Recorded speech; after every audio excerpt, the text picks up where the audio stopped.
রাজ্য সরকারের পক্ষ থেকে একটা প্রতিহিংসার কথা বলছে। অভিষেক বন্দ্যোপাধ্যায় সকালে আপনারা আয়কর হানা করছেন, নিষ্ফলা আয়কর হানা, সেটাও তো প্রতিহিংসা রাজনীতি। ওটা অভিষেকের ছিল না। আমি যেটা গাড়ি ভাড়া করেছি রাস্তায় যদি ধরে কেউ, তো সে কোম্পানি তার জবাব দেবে না, উনি কোনো ভয় পাচ্ছেন। গতবারের ইলেকশন বিধানসভা লোকসভার আমি বলে দিচ্ছি, এখানকার ডিএমরা আমাদের নেতাদের চপার নামার পারমিশন দেননি। যোগীজি দুটো প্রোগ্রাম ক্যান্সেল হয়েছে একদিনে। উনি ওখান থেকে আসা জলপাইগুড়িয়ার আমাদের বালুরঘাটে সভা ছিল, ওনাকে অনুমতি দেওয়া লখনৌতে বসে থাকলেন। দ্বিতীয় সভা ছিল একটা আমাদের পুরুলিয়া হেলিকপ্টার নামতে দেয়নি, ঝাড়খণ্ডে নেমে 42 কিলোমিটার গাড়িতে আসতে হবে। আর ভোটের দিন পোলিং চলছে 19-এ, সেই দিন আমাদের ভারতী ঘোষ ক্যান্ডিডেট ঘাটালি, তার গাড়িটা ডিএম তুলে নিয়ে চলে যায়। কারণ তিনি নাকি পারমিশন দেন, উনি বলছেন আমি ইমেলে পারমিশন চেয়েছিলাম। তো এগুলো করা হচ্ছে আমাদের সঙ্গে, আমরা জানি। এটা তো তার ঘাবড়াবার কোনো কারণে, যে কোম্পানি হেলিকপ্টার ভাড়া করেছেন তারা জবাব দেবে। ওনারা একটা সিবিআই ইডি ইনকাম ট্যাক্স খুব ভয় পান, কারণ মনে হচ্ছে ওই কালীঘাটে চলে যাবে। দাদা কীর্তি আজাদ আজকে কিছুক্ষণ আগে বললেন যে দিলীপ ঘোষ মেদিনীপুর থেকে এসে এখন লাঠি হাতে কুকুর তাড়াচ্ছে আর ত্রিশূল হাতে নিয়ে মানুষকে ভয় দেখাচ্ছে, ভাগাও করে। সব কথার উত্তর নেই, উনি আগে বর্ধমানকে চিনুন, এখানকার লোকই সবসময় জবাব দেবে। আপনাদেরকে এখন দিলাম, আমি আমার সোশ্যাল মিডিয়ায় আগে দিয়ে দিয়েছি, আপনারা জানতেন না দিলাম। আমি আবার যাবো ওখানে প্রচার করতে, এখানে করবো এসে। উনি যেটা বাকি রেখেছিলেন সেটা আমি করবো এসে। আর বালুরলিয়াজি একবার যেখানে যেতেন, ওনার গায়ে থেকে পরে অন্য জায়গায় পাঠানো হয় যে বাকিটা কাজ ওখানে করেন, দুবার কোথাও দাঁড়ান না, কোনো জায়গায় ঘুরে ঘুরে সংগঠন করেন।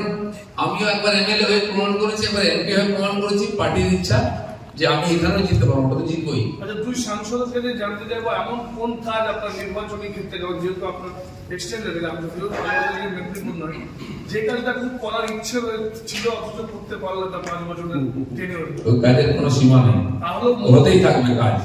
যে ভোটের প্রচারে বেরিয়ে একটাই তাদের অভিযোগ যে কেন যেখানে বিজেপির এমএলএ আছে বা এমপি আছে, বলছে কেন বিজেপিকে ভোট দিয়েছেন, বিজেপি সারা বছর কোনো কাজ করেনি, 100 দিনের কাজে টাকা আমরা দিচ্ছি, সমস্ত কিছু আমরা দিচ্ছি, আপনারা কেন ভোট দিয়েছেন? ওনারা জানেন ভালো করে যে এমএলএ এমপি কোনো ডেভেলপমেন্টের কাজ করে না, তারা পাস করে আইন পাস করে, কিন্তু সরকার কিছু টাকা দেয়, সেটা আমরা ছোটখাটো কাজ, এই শেল্টার, ফুটপাথ ইত্যাদি, জলের ব্যবস্থা যেখানে হয় না সেখানে করি।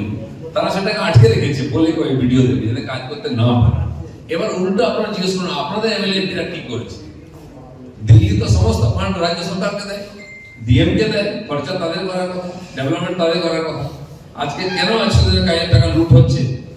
কেন এখানে নদী থেকে বালি লুট হয়ে যাচ্ছে? তার টাকা রেভিনিউ কেন সরকারের কাছে, কয়লার রেভিনিউ কেন আসছে না? এই যে সরকারের কাছে টাকা নেই, তার কারণ যেগুলো আসার কথা ছিল তাদের পার্টির লোকেরা খেয়ে নিচ্ছে। আর কেন্দ্র যে টাকা পাঠিয়েছে, আপনারা জানেন সিএজি রিপোর্টে বলেছে 2,29,000 কোটি টাকা রাজ্য সরকার হিসাব দেয়। সেটা তো কেন্দ্রের টাকা, সেটা সাধারণ মানুষের ট্যাক্সের টাকা। সে টাকা গেল কোথায়? খরচা হয়েছে কি হয়নি, হলে কোথায় গেল, তার টাকা হিসাব কোথায়, কেন দেননি? সে প্রশ্নের জবাব দিতে হবে। অভিযোগ করে পারবেন না মোদিজি ঐতিহাসিক ভাবে সব সরকারের চেয়ে বেশি টাকা দিচ্ছেন, এবং এত ঝগড়ার পরে প্রতি মাসে কিছু টাকা আসছে, সে টাকা যাচ্ছে কোথায়? এটা লক্ষ্মী ভান্ডার করে ভোট কেনার কাজে টাকা লাগানো হচ্ছে, ভোট কেনার জন্য টাকা দেওয়া হচ্ছে না। গরিব মানুষের উন্নয়নের জন্য টাকা দিচ্ছেন, সেই টাকার প্রপার হিসাব না হলে কেন্দ্র সরকার হিসাব চাই। রাজ্য সরকার এবং কেন্দ্র, তারা রাজ্য সরকার এবং কেন্দ্র সরকারের মধ্যে যে একটা দ্বন্দ্ব চলছে, তার মধ্যে সাধারণ মানুষ যেটা পাওয়ার তারা পাচ্ছে না। দ্বন্দ্বটা এখানকার রাজনীতি। কেন্দ্র সরকার সমস্ত রাজ্যকে যে টাকা দিচ্ছে, জিএসটি থেকে আরম্ভ করে সব টাকা রাজ্যকে এখানকার দিচ্ছে, এবং গত কংগ্রেস আমলের চেয়ে অনেক বেশি টাকা দিচ্ছে। এরা চুরি করছে, চুরিটা চাপা দেওয়ার জন্য ঝগড়া করছে।